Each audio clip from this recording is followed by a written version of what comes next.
The gold rings were in a brass tin. The spectacles were in a wooden box. Nothing was wasted.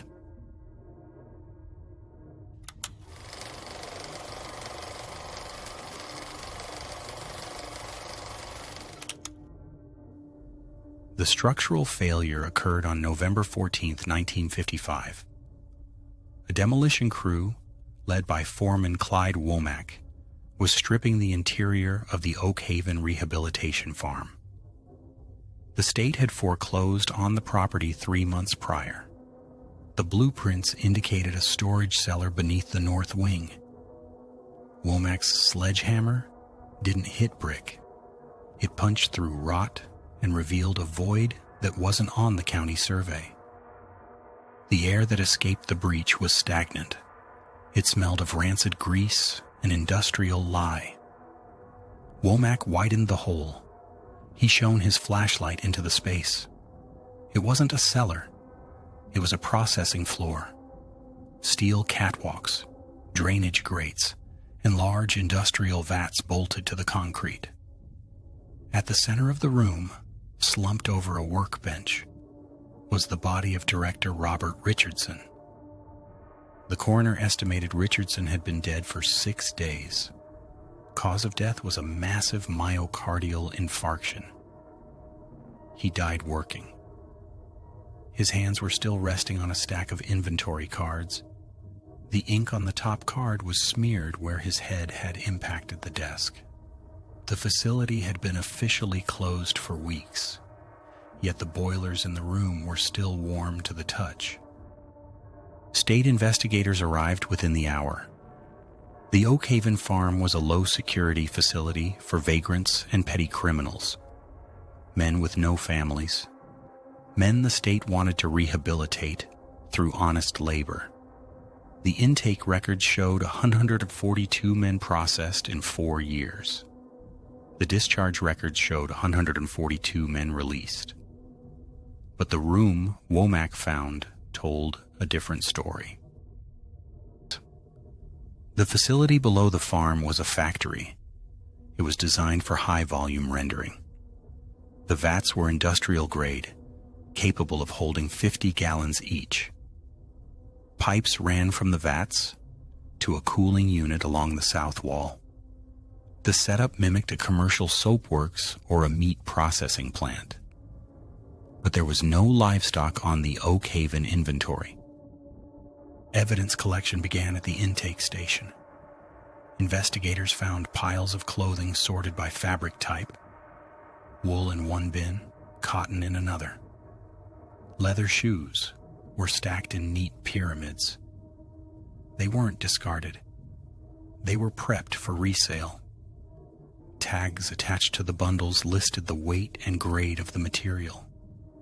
The personal effects, watches, rings, spectacles, were sorted into brass tins. The forensic team moved to the vats. Residue inside the tanks was scraped and bagged. It was a thick, yellowish paste. Initial field tests identified it as high-grade tallow. The plumbing system was designed to separate solids from liquids.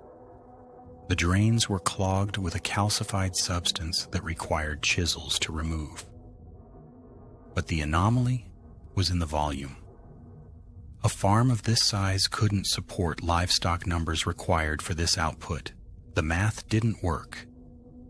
Investigators checked the feed receipts. Richardson hadn't bought grain in 2 years. Yet the output logs on the desk showed a steady production of industrial lubricant and grade A institutional base. Then they checked the walls. The cooling unit wasn't just for product. It was a holding area. Along the back wall, 6 cells had been retrofitted with heavy rubber seals. The doors locked from the outside. There were no beds, just drains in the floor and high-pressure hoses coiled on the wall.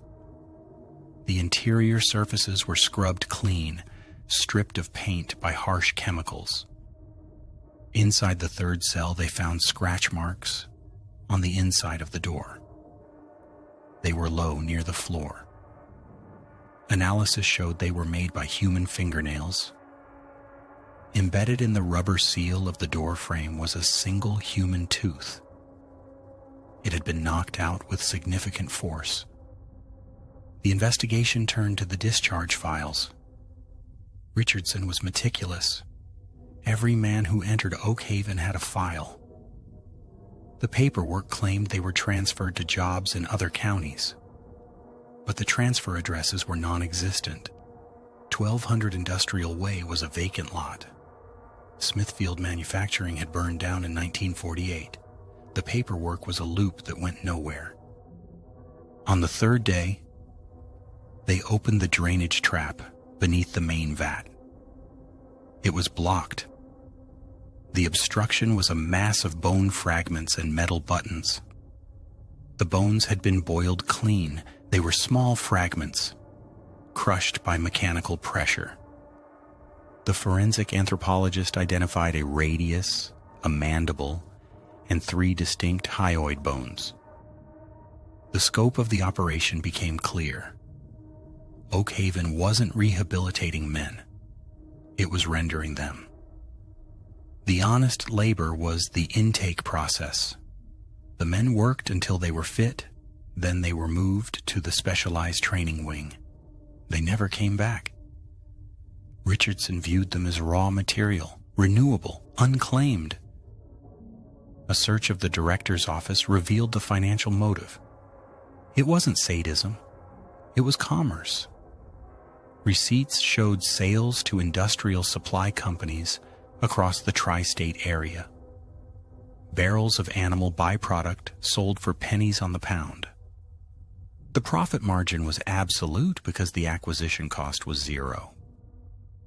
The investigators found the grade chart taped to the wall near the vats. It listed criteria: lean, heavy, prime. These weren't medical terms, they were butcher's terms. Beside the chart was a scale.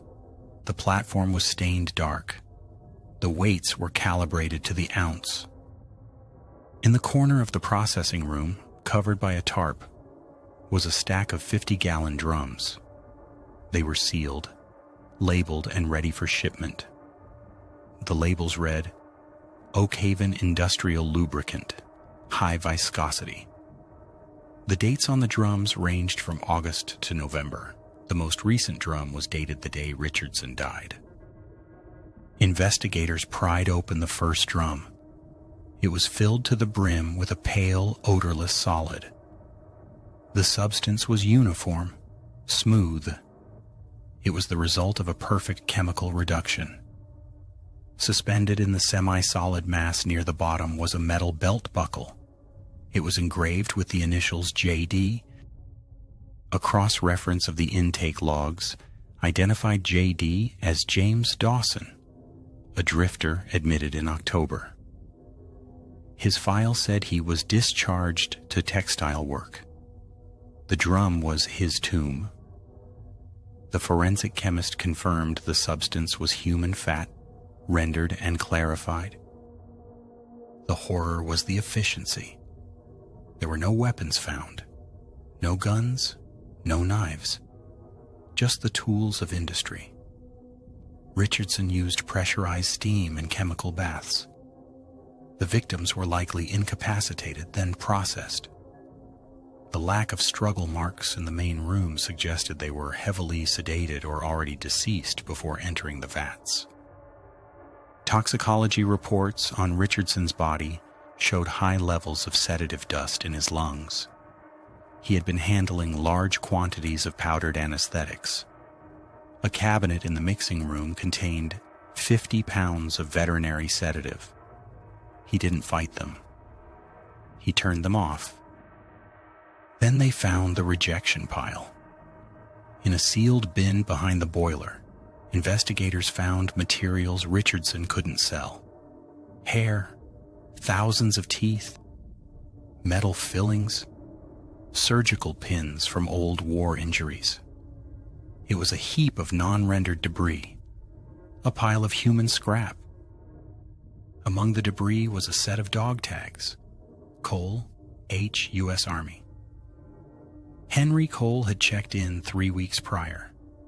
His file noted strong build, good potential. His potential had been reduced to 80 pounds of product in drum 42. The investigation moved to the outbuildings. The barn had been converted. The stalls were too narrow for cattle. They were holding pens. In the straw of the final pen, they found a man. He was alive, emaciated, drugged. He was the last unit in inventory. The survivor, Arthur Penhaligon, couldn't speak. He was catatonic. His skin was gray from lack of sun. He had been shaved head to toe. His chart was taped to the gate. Batch 48, prep complete. Scheduled for November 15th. He had missed the appointment by 24 hours because Richardson's heart gave out. Penhaligon was transported to the county hospital. He never recovered his faculties. He spent the rest of his life staring at walls, flinching at the sound of running water. His testimony was his physical state. Chemical burns on his feet. A barcode stamped on his thigh in blue ink. The forensic team dismantled the vats. Inside the plumbing, they found the history of the farm. Layers of residue built up over 4 years. Based on the volume of the blockage and the capacity of the drums, the initial estimate of 142 victims was revised. It was closer to 200. They found the shipping manifest for the final week. Richardson had a deadline. A large order was due. The pressure to fill it likely caused his heart attack. The destination for the shipment was listed as County General Hospital, Maintenance Division. The detectives drove to the hospital. They went to the maintenance loading dock. The supply manager confirmed they had been buying floor wax and heavy lubricant from Oakhaven for 3 years. It was cheap. It was effective. It was the county's own contract. The manager led them to the supply closet. The floors of the county hospital, the burn ward, the maternity wing, the surgical corridors, had been polished with the remains of the missing men. The hospital smelled faintly of the same lye found in the basement. The realization hit the team. The cycle was closed. The county paid Richardson to house the men. Richardson processed the men. The county paid Richardson again to buy the men back as cleaning product. The taxpayers had funded the entire loop. Back at the farm, they breached the foundation of the East Wing. They found the records archive. Not paper files, samples. Richardson kept a vial from every batch, labeled with the date and the yield percentage. Batch 12, 98% yield. Batch 20, 94% yield. The vials were lined up on backlit shelves. Amber liquid, clear liquid, cloudy liquid. It was a spectrum of human reduction. Richardson tracked the quality based on the diet he fed them before processing. He was refining the formula. A notebook, strictly statistical, tracked the feed to yield ratio. He noted that high-starch diets produced a softer product, while high-protein diets resulted in better viscosity. He was farming them. The occupational therapy was just a fattening pen. The final discovery was in the boiler itself. Womack, the foreman, noticed the pressure gauge was broken. He opened the main chamber. Inside was not a victim. It was a prototype. A smaller vat. Experimental. Inside the prototype vat was a mixture of chemicals different from the rest. Stronger. Acidic. Richardson was trying to dissolve bone. He wanted to eliminate the rejection pile. He wanted 100% utilization. Zero waste. The chemical burns on Richardson's hands, noted in the autopsy, matched the solution in this prototype vat. He hadn't just died of a heart attack. He had inhaled the fumes of his new formula. The efficiency he chased was the thing that stopped his heart. The case files included a photograph of the final shipment. 12 barrels on a pallet. Stenciled on the side of each was the state seal. Richardson had counterfeited the stamp to make the product look official. Or perhaps, in his mind, it was official. But the signature piece of evidence was found on the loading dock, ready to go. A single heavy barrel still radiating a faint heat. It was addressed specifically to the county burn ward. The label read, Grade A Institutional. Sterile. The contents were tested. It wasn't lubricant. It was a salve base. Richardson intended this batch to be used directly on patients. The rendered fat of the unwanted was to be used to heal the burns of the citizens. It was his idea of poetic utility. The investigation closed in December 1955. The true nature of the floor wax was never released to the public. The hospital quietly switched suppliers. The remaining barrels were seized and incinerated at a hazardous waste facility. The Oakhaven Farm was razed to the ground. The basement was filled with concrete, sealing the vats and the drainage system forever. The land was sold to the State Highway Department. Interstate 71 runs directly over the site of the processing room. Arthur Penhaligon, the sole survivor, died in a state asylum in 1961. He never spoke a word. His medical file noted that he refused to eat anything that wasn't sealed in a factory tin. He knew what happened in kitchens. Robert Richardson's body was unclaimed. He was buried in a pauper's grave, ironically funded by the same county budget he had exploited.